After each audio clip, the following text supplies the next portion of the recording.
ሰላም የተከበራችሁ የርምዝ ኢትዮጵያ ላይ የመጣችሁት ዛሬ አዲስ አበባ መስተዳደር እስከ ሰኔ 25 ድረስ ይሄን በሰነዶች ማረጋገጫ ተፈራርማችሁ ዶክመንታችሁን የያዛችሁ ሰዎች ስመ ንብረታችሁን ማዞር አለባችሁ የሚል አውጥቷል። ይሄን ዜና አይታችሁ እንመለስና ምን ማለት ነው የሚለውን በተን አርገን አብረን እንመለከታለን። ያለውን ጉድለትና ሙላትም አብረን እንመለከታለን ብዬ አስባለሁ። አብራችሁኝ እንድትሆኑ ዜናውን ተከታትለን ቀጥታ ወደ ዝርዝር መረጃው አብረን እናልፋለን። መሬት ልማትና አስተዳደር ቢሮ ከሪል ስቴቶች ያም ከግለሰቦች የመኖሪያ ወይም የንግድ ቤት ገዝተው በውልና ማስረጃ የግዢ ውል ፈጽመው የስመ ንብረት ዝውውር ካላደረጉ ይህ ያለንበት የሰኔ ወር ከመጠናቀቁ አስቀድሞ እስከ ሰኔ 25 2018 ዓመተ ምህረት ድረስ ብቻ ንብረቱ ባለበት ክፍለ ከተማ በሚገኝ የመሬት ልማትና አስተዳደር ቢሮ ቅርንጫፍ ጽሕፈት ቤት በአካል በመቅረብ በአሰራሩ መሰረት የስመ ንብረት ዝውውር በማድረግ የቤት ባለቤትነቱን ያረጋግጡ ይሉታል በአዲስ አበባ ከተማ አስተዳደር የመሬት ልማትና አስተዳደር ቢሮ።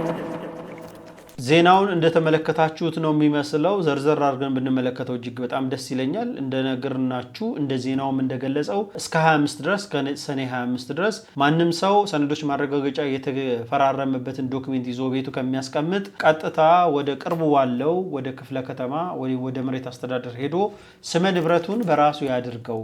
ይሄንን በተከታታይ በ10 ቀን ብሎ ነበር። አሁን እስከ 25 ድረስ ማድረግ አለበት የሚል አስገዳጅ ባይኖረውም ግን ይሄ ዜና ወጥቷል። ባታረጉ ይሄ ይመጣል የሚል ነገር የለውም። የዜናው ጥሩ ነገሩ አንዱ እሱ ነው። የሆነ ሆኖ ግን እንደዚህ አይነት ነገሮች ሁለት ነገር ነው ያላቸው። አንደኞቹ እጅግ በጣም ምስኪን የሆኑ ከዚህ በፊት ህጉ በመቀየሩ ምክንያት ቶሎ ህጉን እየተከተሉ ማድረግ ስላልቻሉ አቅም ስለሌለ ወደ ከፍተኛ ክፍያ ደረጃ ላይ ደርሰዋል። አንድ ልንገራችሁ። አንድ ሰው የሆነ ቦታ ገዛ ልበላችሁ።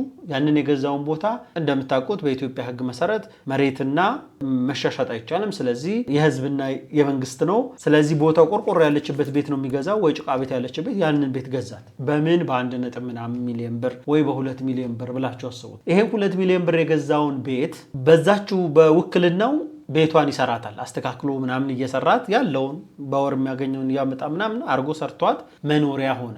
G+1 ሊሆን ይችላል፣ እንደዛ 2 ሊሆን ይችላል፣ 3 ሊሆን ይችላል። በዛ ዘመን ባለው ሂሳብ እየሰራ ቤቱን መሀል ላይ ምን ይመጣል? አሁን ከዚህ በኋላ እኔ ስመ ንብረት ስታዞሩ እናንተ በነገራችሁኝ አይደለም እየተጨበረበርኩ ስለሆነ እኔ አስልቼ በነገርኳችሁ ዋጋ ነው የምትከፍሉኝ ብሎ መንግስት መጣ። እንደ አፓርትመንትና እንደ ኮንዶሚኒየም ሰውን ደግሞ እንደ አንድ ስሌት አሰላለሁ፣ አንድ ስሌት አሰላላችኋለሁ አለ። መልካም። ስለዚህ እነዚህ ሰዎች ምን አይነት ቅርቃር ውስጥ ቶሎ ብለው መንደሩል እና በድሩል የነበረውን ቀጥታ ሄደው ሰነዶች ማረጋገጫ ላይ ይፈራርሙበታል። ምን ለማድረግ? ሰኪዩርድ ለማድረግ ንብረታቸው ከእጃቸው እንዳያመልጣቸው ማለት ነው። ሰኪዩርድ አደረጉት። ቶሎ ያዙት፣ እጃቸው ላይ ገባ ብለው ኦልሞስት እግዚአብሔር እንግዲህ ሲረዳኝ የሆነ ነገር ሳገኝ ሆጄ ቶሎ ከፍላለሁ ብለው የሚያስቡ ሰዎች የትየለሌ ያሉ። እውነቴን ነው የምነግራቸው።